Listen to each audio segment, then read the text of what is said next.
I'm Carolyn Grimminger with the Public Affairs Forum of the First Unitarian Universalist Church of Austin. Our program's mission is to nourish the mind and spirit and serve social justice. Our forums occur on most Sundays at noon and are free and open to the public. We encourage you to attend.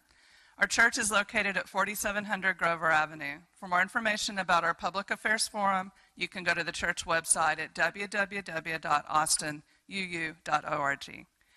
Today our speaker is Bill Forbes. He's a member of our church and he is a mediator. He's going to be discussing mediation and alternative dispute resolution process.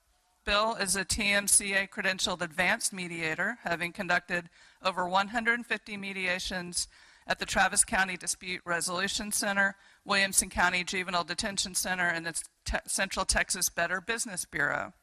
He is a member of the boards of the Travis County DRC and the Austin Association of Mediators. Bill grew up in Houston and is an alumnus of Austin College, the University of Houston, and the University of Texas at Austin. In 2013, he retired from a career in software engineering. Prior to 1984, Bill worked as a research psychologist, so he comes from a varied background. Let's welcome Bill Forbes. Thank you, Carol. Let me say first that I am here as a representative of the Dispute Resolution Center of Travis County. As a matter of fact, the reason they asked me to do this presentation is because I want to say 8 years ago or so, before I retired, I had come to the forum to hear Chris Donnelly, the executive director of the DRC, give essentially this presentation. And I heard what she had to say about mediation. I thought, well, that's really neat. That would be a great thing for me to do when I retire. And subsequently I did retire, and I followed through, took the training, and am now a mediator. So they asked me to come here as a little bit of a sentimental journey, among other things. First place, we are here to talk about mediation, not meditation. So we want to start with the definition. This is actually two sentences which have been broken out. The first one broken out is a private process in which a neutral third party, that is the mediator, encourages and facilitates communication to promote settlement, essentially. It's an alternative to court process, and actually an alternative to a number of other forms of dispute resolution. I'm going to talk about some of those other forms a little bit. The primary feature of mediation relative to other forms of dispute resolution is this last sentence, and that is that the decision-making process belongs to the parties to the dispute and not with the third, the neutral third party. This is graphic, and let me say, if people are having trouble reading these slides, please move forward. Essentially, this is a spectrum. At the far right, you see litigation. That's what you go to court. If you have a lawyer, your opponent has a lawyer, you present your case and so forth before the judge. On the far left, I call this sometimes the Starbucks way of dispute resolution. You go to Starbucks with the party with whom you have the dispute, and you sit down and you talk about it, and you come to a resolution. Everything on this line there at the top to the right of negotiation involves a neutral third party. In the case of mediation, that neutral third party, the mediator, is there to facilitate communication, facilitate dialogue. In the case of the neutral evaluation piece of the spectrum, the neutral third party there facilitates communication, but also helps the parties and possibly their attorneys to evaluate the strengths and weaknesses of their respective positions in the dispute. In arbitration, you have the arbitrator acts very much like a judge in the sense that the decision as to who's right and who's wrong, or who is, how the conflict is going to be resolved, is in the hands of the arbitrator. But the arbitrator is not a judge per se, it's not a court, and in fact, I learned recently something that surprised me, and that is that, at least in Texas, arbitrators don't even have to be attorneys. You can have arbitrators who are non-attorneys. And then, of course, litigation, that's a situation where the decision is made by the judge or the judge and jury. But as opposed to arbitration, an arbitrator has a lot of latitude, as I understand it, to make a decision what the arbitrator thinks is best. The judge in a litigation is much more bound by the constraints of the law, and the judge is there to apply the law. The judge and or the jury is there to apply the law, which is desirable in arbitration, but not essential, as I understand it again. So that's the spectrum. The difference, the spectrum has to do, as you go from left to right, has more and more constraints, more and more third-party decision-making. If you go to the left, you get more and more of the responsibility and the ownership for the resolution of the dispute in the hands of the parties to the dispute. And we're going to be talking, I'm going to be talking about how this happens, how this works. So first, this is just an example of possibly a typical dispute. Here's a homeowner, it looks like, who has hired a contractor to do some work, and the homeowner says, well, he changed the price, and now he's asking for more money, and the contractor is saying, well, yeah, because you changed the job halfway through. And they get into mediation, and the mediator says, well, let's look at the contract just as a point of interest. And they both say, contract? We don't have a contract. And so they are locked in this dispute, which they need help working through. So what happens in mediation? So I'm going to go through, just as I say, some of the nuts and bolts. For one thing, mediation is relatively new in the state of Texas and in the world in general. So you go back to 1980 to find sort of the roots of the process of mediation in the state of Texas. The Travis County DRC opened in 1983, so it has a relatively long history relative to the rest of the history of alternative dispute resolution. And today, in 2015, there are 18 dispute resolution centers. There are many, many, many mediators working. They may be attorneys, they may be therapists, they may be HR individuals, HR professionals. They could be any number of kinds of people, but there are certainly 18 dispute resolution centers, and then all of these other options for where mediators can apply their trade. The legal guidelines, and I just want to go straight to the State Bar of Texas produced a document called Ethical Guidelines for Mediators. I want to say this was in the 90s. And subsequently, that document was sort of adopted, given a stamp of approval by the state Supreme Court. So there is a document called the Ethical Guidelines for Mediators, which have a lot to say about what a mediator should and shouldn't do. This is the gist of it. You can read, I presume, and so I will not go through every single bullet here.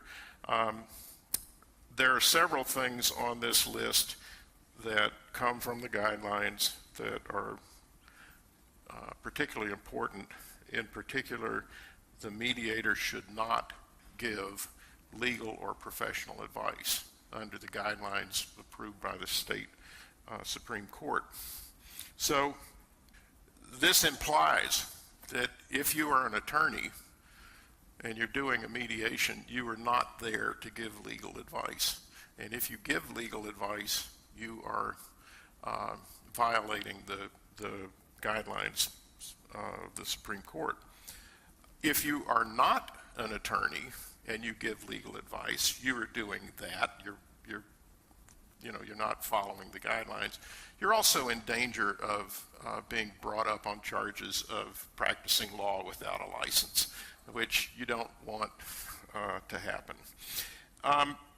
And let me say that on this point of giving legal advice in a mediation, this is a point of still some controversy in the mediation community.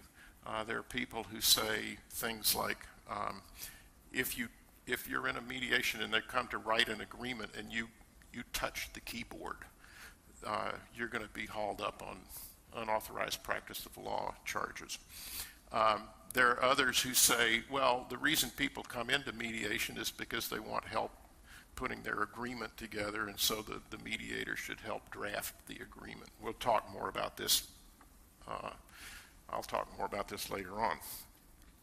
And so there's a little bit of back and forth about that. What exactly does it mean to not give legal advice? Of course, it's also true that the mediator should not give financial advice.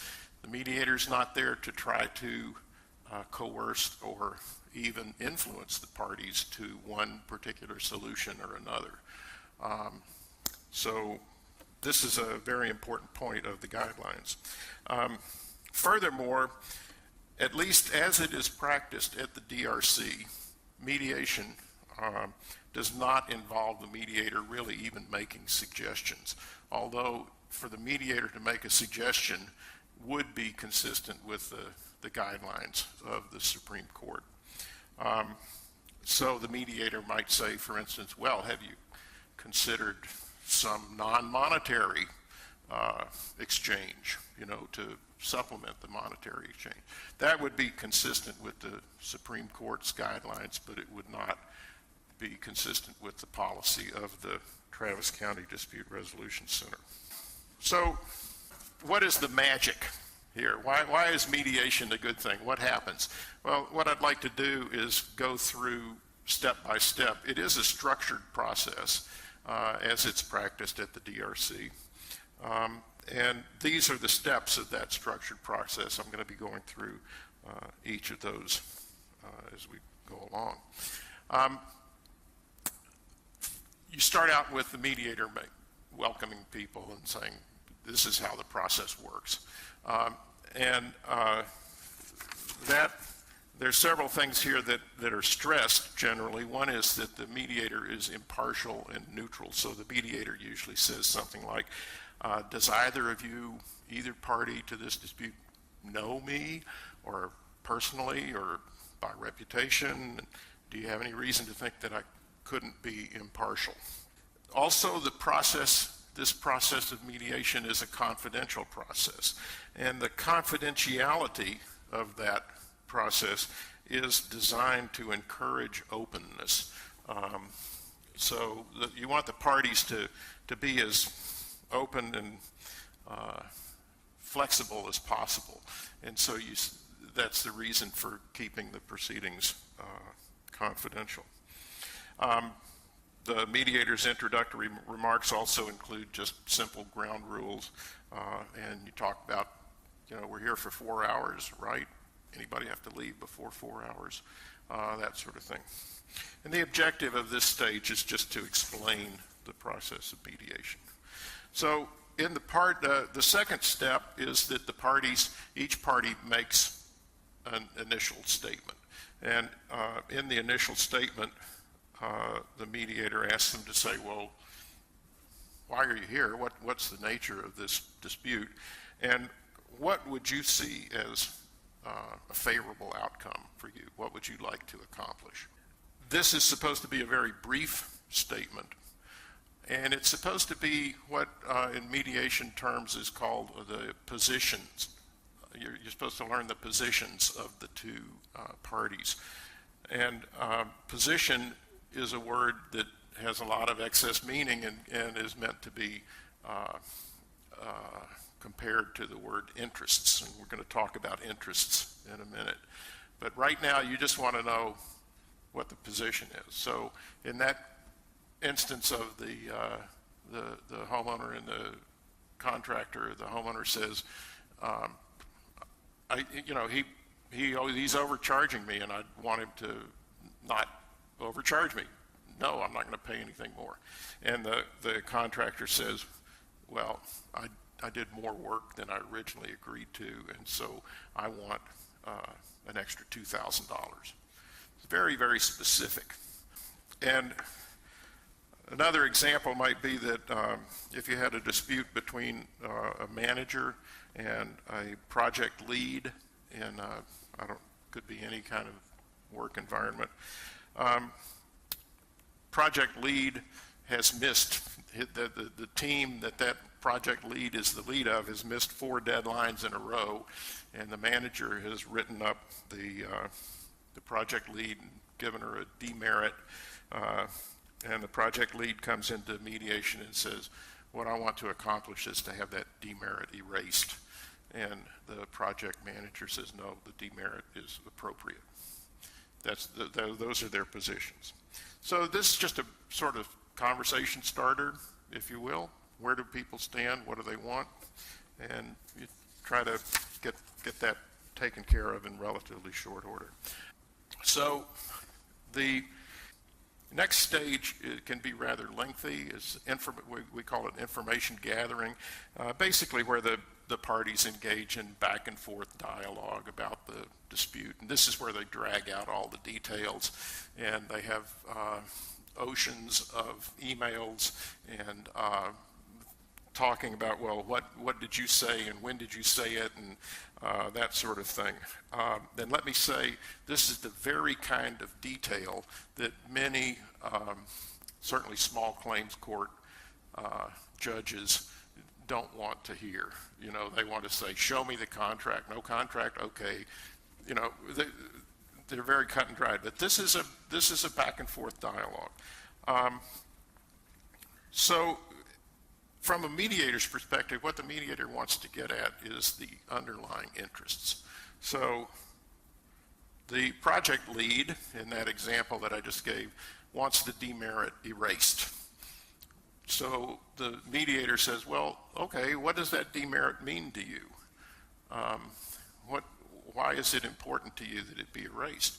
And hopefully through the coaxing of the mediator, you can find out something like the project lead says, I'm a single mother, I got to keep this job, and that demerit is one step closer to me losing this job, so I need to have it erased.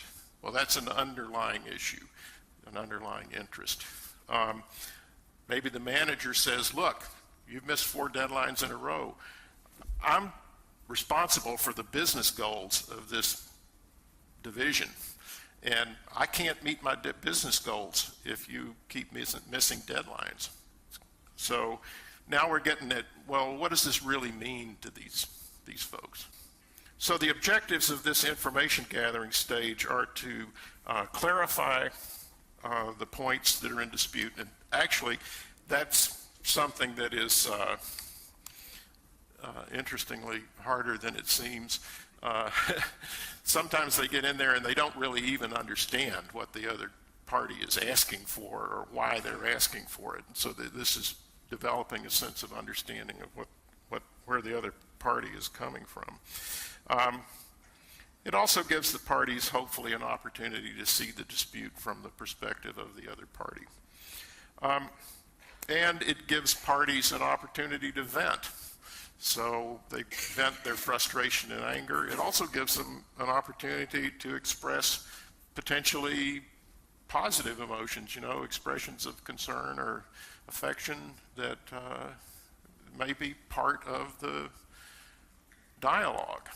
And from a mediator's perspective, you want that to happen to an appropriate degree. In other words, you don't want to The mediator wants to have those emotions come out and be able to acknowledge them and have people hear how the other side feels. But you want to keep a lid on it, as it were.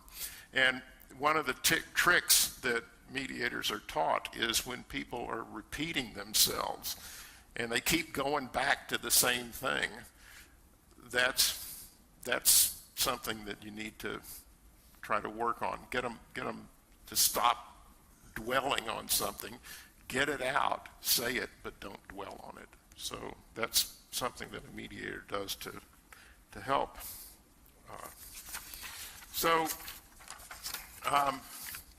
Once the parties have expressed their interests, comes to a stage where you are trying to develop a problem statement. And the problem statement is usually not actually a statement, it's a question, stated as a question. It must be stated in neutral terms based upon the interests of the party. One of the rules they teach mediators is don't put anything that's a position in a draft problem statement.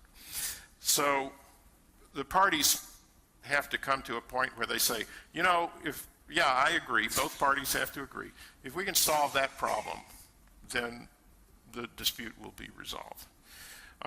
So in the example that I gave, a problem statement might be, how can David, the manager, and Anna, the project leader, work together in a way that provides job security for Anna and supports David's success in his job? And both parties say, we need to solve that problem. So you want it to frame the problem in such a way that both parties are engaged in finding a solution.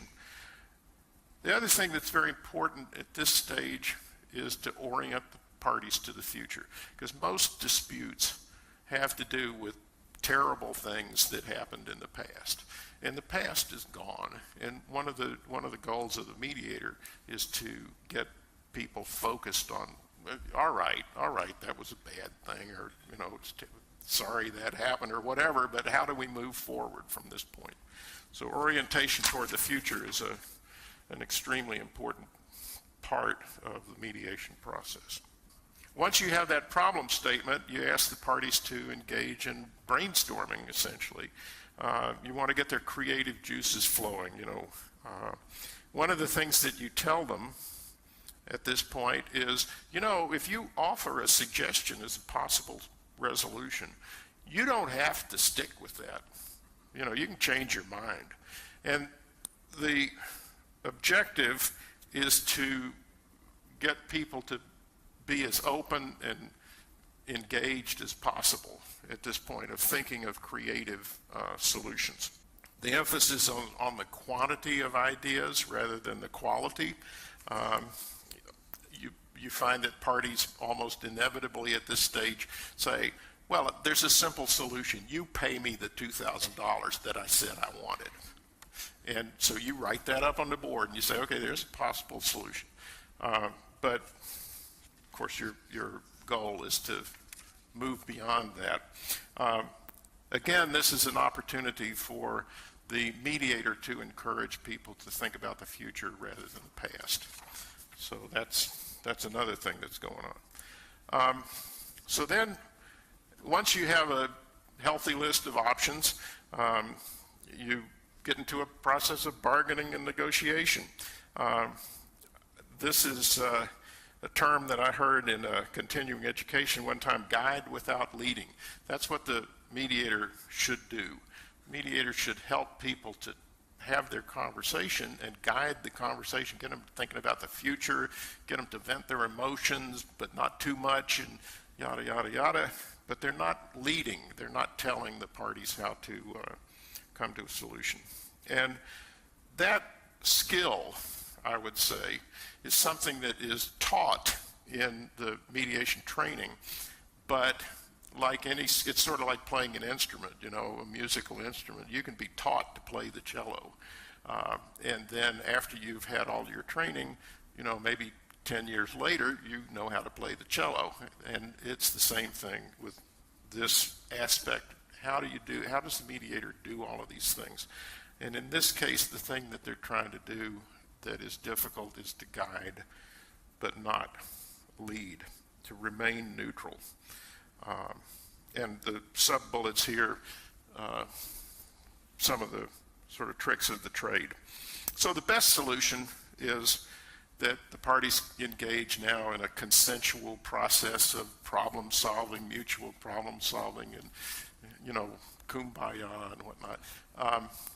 Unfortunately, in many cases, depending on the nature of the dispute, it boils down to horse trading. I'm not paying $2,000, but I will pay $500. $500 is not nearly enough, but I'll settle for $1,500, And so sometimes it becomes that. But at least if you've got people oriented to the future and you have given them an opportunity to see the dispute from all sides, even that process of horse trading can be more efficient, if you will, and more successful than it might have been otherwise. So next, you do a process of agreement writing, and this is where you commit anything that was agreed to writing. Let me say that it's not absolutely essential to do that. You can have a successful mediation where the parties resolve their conflict or resolve their dispute and they don't have a written agreement. However, it's better to have written agreement because then they have something that they can hang their hat on, as it were.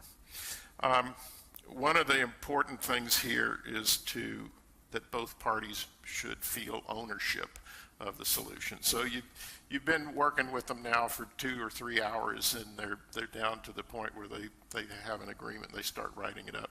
They own that. They've got 3 hours invested in back and forth and hearing the other side and all of that, and they've come up with a solution that hopefully they both agree is, if not the best they might have hoped for, at least it's what they can get. And so they own it. That's a major reason why many people report very high levels of satisfaction in the results of mediation versus court. Sometimes when you go to court, you get what the judge says, and you may or may not feel good about that, and you may not feel like you own it. Of course, at this point, conflicts may reemerge, and at that point, you have to loop back. And the objectives of this stage, as you say, of formalizing it, are as you see. So then you get to the stage. This is the closure stage. They've signed the agreement. Honestly, as an experienced mediator, I can say that what the mediator wants at that point is for the parties to get the hell out, go away, and stop talking about it. The less said, the better, because they've got an agreement, they've signed the agreement, and you want them to get on with their lives and not go back and revisit the dispute. We usually have a feedback form, because mediation is like other endeavors where you have someone who's trying to make use of skills that they learn through experience, but in a way they're the only ones in the room. It's private, it's confidential, there's no one there taking notes, there's no one there, there's no senior mediator there looking over your shoulder to see if you're doing it right. And so this is a problem with improving one's skills as a mediator, is you have to have feedback. And sometimes the best feedback we can hope for is the parties filling out a form.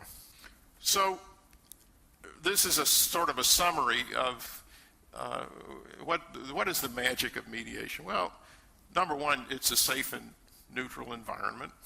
So people can have a conversation, they can say what they have to say, they can even vent their emotions without feeling that they are certainly not in physical danger, but also that it's kind of a civil conversation that's going on, hopefully. This difference between interests and positions is a big part of the magic of mediation.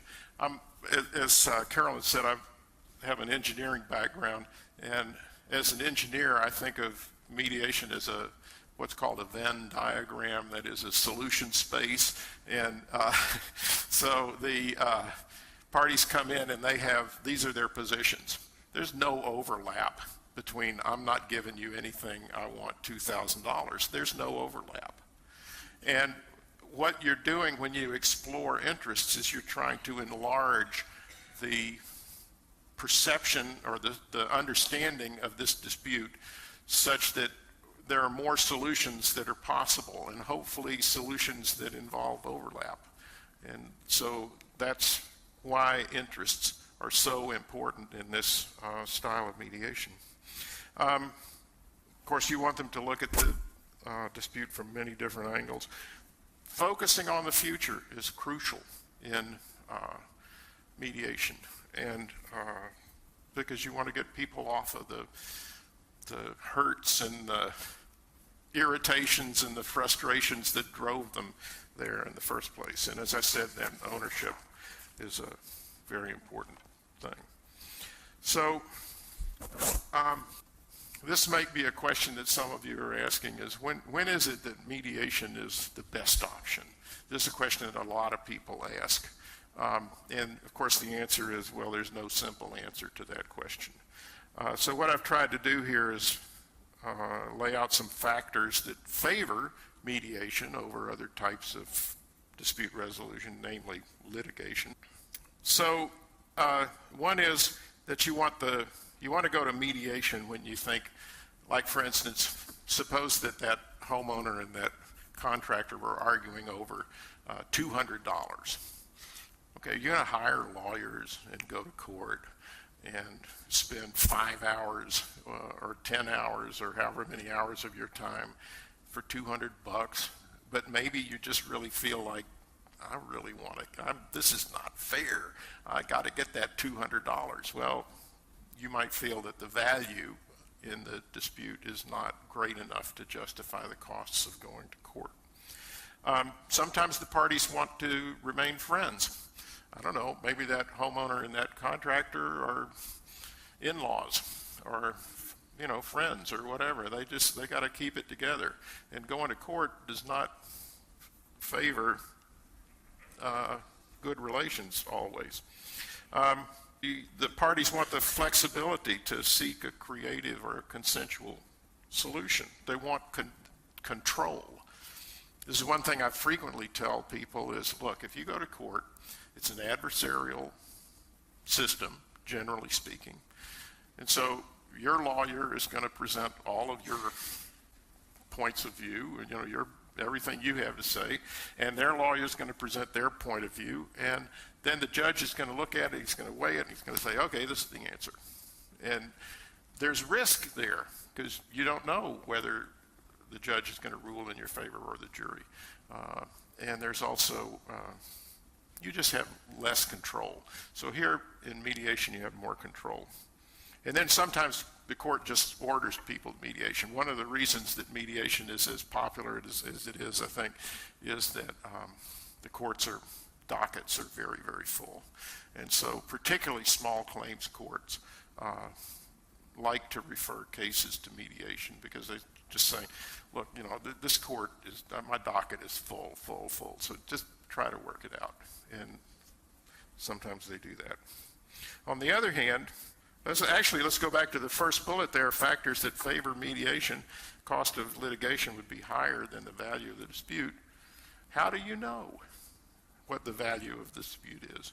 How do you know that you might go into mediation and agree to something, and what you don't recognize is that it's costing you $50,000 and you didn't even realize that. So there's a risk there. Sometimes it's obvious that the stakes are very high, and that sort of favors litigation because you want to be sure that you get every penny that you deserve. I've had cases where the parties want legal clarity. I had a case that involved a homeowner association and a homeowner. a violation of the homeowner association agreement or whatever it is. And we got to some point, and the homeowners association representative said, I really don't care if he agrees to move his SUV or whatever it's called, a recreational vehicle, to the backyard. I don't care if he agrees to that, because that's not what I'm looking for. I'm looking for a judge to say that this homeowner agreement is valid. And so I want that legal clarity.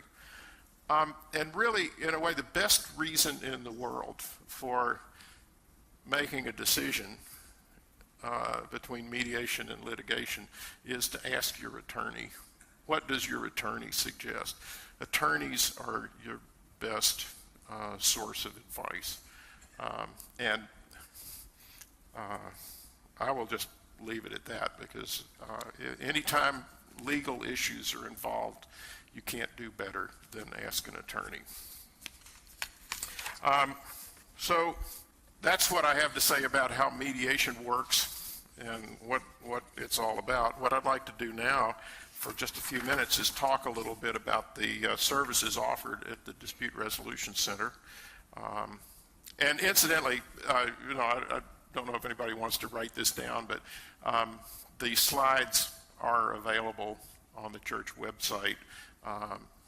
My business card is out in the lobby where Rita Rankin, who is the secretary at the Dispute Resolution Center, has a little information table set up about the services of the Dispute Resolution Center. And you can take my business card, or you can talk to Rita, or you can go on the church website and get these slides. So what are the different types of services that are offered? There's actually two flavors of mediation. One is called community, and one is called civil litigation mediation. In civil litigation mediation, it's usually a case where the parties have gone to court. There's a pending legal action, and in spite of the fact that they are not really looking for legal advice, they want the mediator to be an attorney. And so there's that's the main difference between civil litigation mediation and community mediation. There's also some slight differences in how the mediation is conducted. But the basic rules are the same in both cases. The Dispute Resolution Center does offer arbitration as an option. Also group facilitation services and training. This kind of outreach that I'm doing here now, I'm training you all in the ins and outs of mediation, and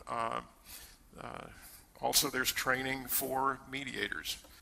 So what types of cases? This is just, I would say, a short list of the various kinds of cases that we see at the Dispute Resolution Center. I will say about this again, I don't want to read this to you, but one of the things that is a little point off the curve here is the juvenile mediations. This is where you go down to juvenile court. There's a 14-year-old who has attacked his stepmother, her stepmother, physically. Stitches were required, so the kid is in detention and is going to be on probation, and now the kid has to leave detention to go back home. What are the ground rules when they get home? What can the parents do to help? The term I've heard used is strengthen the terms of probation. Make it possible for that kid to succeed in probation. So that's a very different thing. For one thing, one of the things that mediators are trained to do is to deal with issues of what we call balance of power. So if you have a situation, and I've seen it in several mediations, where one party is just, they're kind of like this. They're very sheepish, very unhappy with themselves and unhappy with the situation, and in a position of no power. and the other party is on top, and they are just bullying and bullying and bullying that person. And the mediator has to deal with that, because that's not a plan for a successful resolution. In the case of juvenile court, one of the parties is in shackles, and when they leave the mediation, they're going to go back into a jail cell. Juvenile detention is not that bad, but they're going to go back into detention. They are incarcerated effectively, and they're going to be on probation. And so there's a built-in imbalance of power, and that makes these juvenile court mediations somewhat different. And if you have any interest in that, see me after the talk, because there's a lot that could be said about that.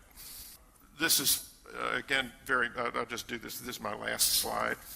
These are just some of the community benefits. So in 2015, we estimated that there was $3 million worth of benefit that accrued to the county in saving in court costs. And because when you go to court and you pay the court costs, you're not paying the whole cost. Your fellow citizens are paying some of that cost, and we're helping to reduce that cost by $3 million. If you just take the time that is contributed by mediators, that's what the $234,000 is in this estimate. And then there are the intangibles, the fact that the mediation promotes personal responsibility. It promotes people getting involved in resolving their own disputes, and there's tremendous value to the community in that alone. So I hope we have some time for some questions. If anybody... You mentioned that if one client, one party has much more power than the other and is kind of bullying them, that you have to step in. What are the techniques that you use just to stop that? To stop that. One technique is what's called Caucus. Actually, I was anticipating some of these questions, where when attorney mediators do these civil litigation mediations, attorneys love to be alone with their clients. And so you have this party is represented by a counsel, and this party is and they want to be in private rooms, and they want to have private conversations. The kind of mediation that I do as a non-attorney, and that people hopefully do, is where you have face-to-face meetings. And sometimes when you're face-to-face, of course, the benefit of that from a mediator's perspective is you get people to talk to each other. You get people to, as I said, vent or express their emotions, or to say to the other party, well, that's just not fair. You're not being fair.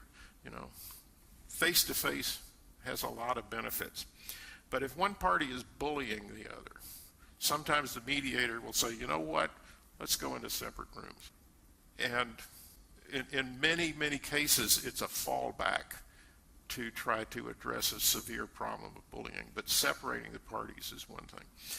Another technique that a mediator can use that's a little less extreme would be to try to restate or reframe what each party is saying.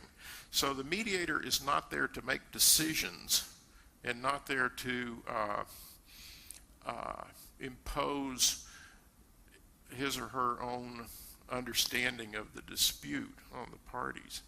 At the same time, if, for instance, a parent in a juvenile case says, I'm not going to you're grounded, essentially. I'm not going to let you out of the house for such and such a period of time. The mediator might say to the juvenile, you hear what your mom is saying? She's worried about you. She's concerned that if you get out, you're going to interact with these bad friends that you have that are not really your friends, etc. And that's a little short explanation. But the point is that the mediator does have some capability of trying to reframe, restate. And also sometimes when somebody says something in a tone of voice that is impeding progress, just to hear it, the exact same thing restated by the mediator, a third party, a neutral third party, can, tone it down. So, but in the end, it falls into that category of you go to training and they train you how to deal with bullies, and then 10 years later you've got it figured out, So. Can mediation compulse the other party to come if they're not so proposed or disposed to do so? And is mediation appropriate when there's a mental diagnosis involved that created the situation? The answer to the first question is mediation ideally is voluntary. A lot of times what happens is the court, particularly JP court, will order the parties to mediation. And if one party doesn't show up, then the case manager, actually not the mediator at the DRC, the case manager will inform the court, party one didn't even show up. And so that just goes back to the court. Now, what the court does with that, I don't think I could even tell you. When there is an issue of impairment, the mediator has been trained, if they recognize impairment, to cancel the mediation. So mediators are not supposed to try to mediate cases where one party is not able, so somebody comes in and their pupils are this big and their head is falling over, they're clearly on some kind of drug. The mediator says, sayonara, this is calling into this mediation.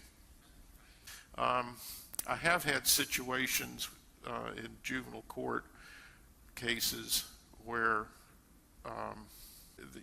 the mediator is able to see, there were impediments to this conversation, having to do with either the mental capacity, the emotional state, the whatever. In the juvenile court cases, generally nobody's on drugs, but there are things going on here that are very, very difficult, and it's a judgment call. But the short answer, as I said, is if the mediator feels that the two parties cannot meaningfully participate, the mediator has been taught to cancel the mediation. And let me say furthermore that is done without any prejudice, if you will. So mediator sees that one party is, is high, and mediator says, I'm going to call for an end to this mediation. Hope that you will come back at another time or find some other way to resolve your dispute. Don't say, you're on drugs. Yeah. So. My question is, once an agreement is reached, is it legally binding, or can one of the parties then say, well, I've thought about this and I don't like it and I've changed my mind? Well, this is a question that is asked very, very often. I will say what we are trained to say in that situation. If you walk out of a mediation with a signed agreement, then you have a piece of paper that says party one agrees to do this and party two agrees to do that, and both of you have signed. Now, what if there were no mediator? What if you just sat down and worked out something like that between the two parties? I would turn the question back around and say, if two people sit down and write out something without the aid of an attorney and they sign it, is that legally binding? I'm not an attorney. Luther, your question is an excellent question, and I hope that you can see that I'm trying as hard as I can not to give you an answer. Because the reason is that I am not an attorney, and for me to answer that question would be for me to give you legal advice, which I will not do. And we don't do that for our parties either in any mediation. When you walk out of a mediation, one of the things that happen, in keeping with the confidentiality of the proceedings, all of the notes that were taken by the parties and by the mediator or mediators are shredded. They're collected and shredded. It's a confidential process. The thing that is not confidential is a signed so-called mediated settlement agreement. So when you walk out of there with a signed agreement, unless the parties as part of the agreement have said we both agree not to disclose this, what's in this agreement, which I've never seen happen, but you're walking out of there with a signed piece of paper, and that is public in the same sense that any contract would be public. Not to say it is a contract. Okay, but it can be taken into court. Let me also say, with regard to confidentiality, one of the rules of mediation is that a mediator cannot be called into court to testify what they heard during the mediation, because that's not the role of the mediator. If mediation does not work out well, will it be, and it goes to court, civil or small claims, there will be nothing from your organization with which to submit as part of your evidence, as I understand it? Certainly at the DRC, and I believe this is a general rule in all mediation in the state of Texas, that is correct. If you don't reach an agreement and and furthermore you don't reduce the agreement to writing, then yeah, you walk out of there with nothing except what's in your head. Now, in some cases, as I said, that's the best solution. Think about the homeowners association who said, our highest goal is to get into court and have a judge tell us what the answer is to this question. Is this homeowners agreement valid or not? I don't want my lawyer's opinion. I want the opinion of a judge, and I want the judge to make a ruling. So sometimes I haven't delved deeply into all of the, shall I say, the motivations of a mediator. What does a mediator want? A mediator is not without aspirations in the mediation. The mediator is trying to accomplish certain things. And I haven't gone into all of that. But one of the things the mediator is not trying to accomplish is a signed mediated settlement agreement, because it may not be the best solution. And it's not for the mediator to make that determination.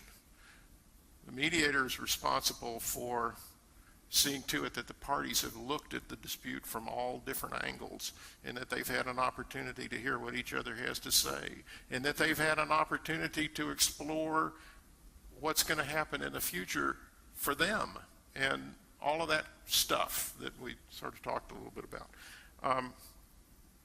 But they're not there to,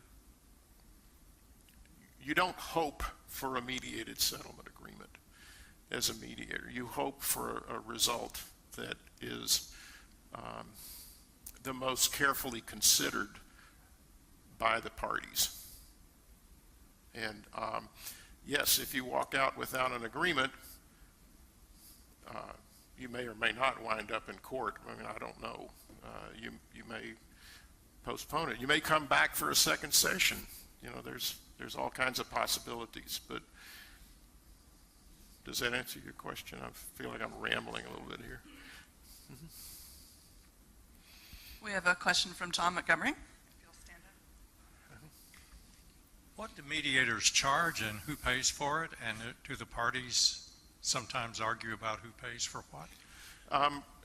Number one, I didn't go through all of the guidelines of that State Bar of Texas and Supreme Court approved guidelines, but one of the guidelines is that the mediator should clarify, make perfectly crystal clear what all the charges are up front.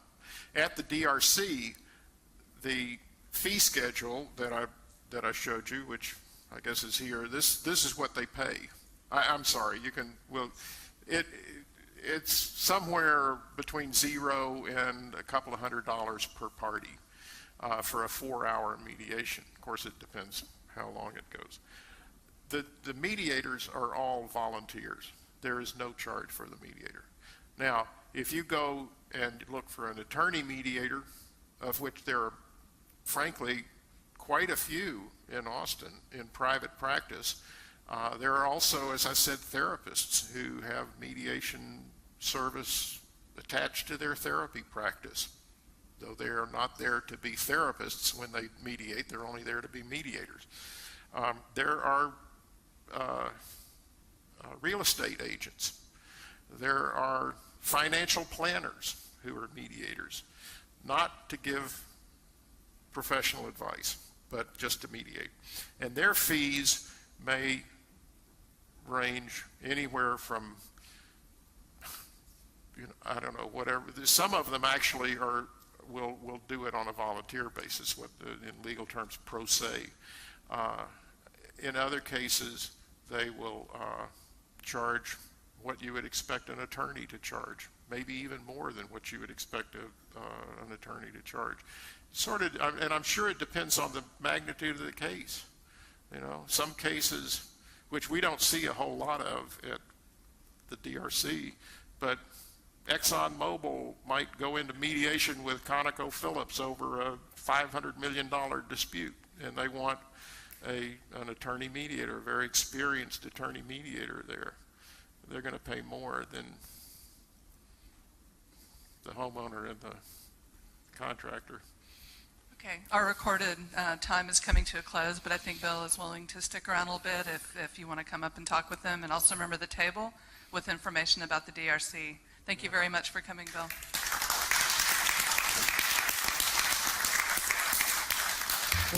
Thank you.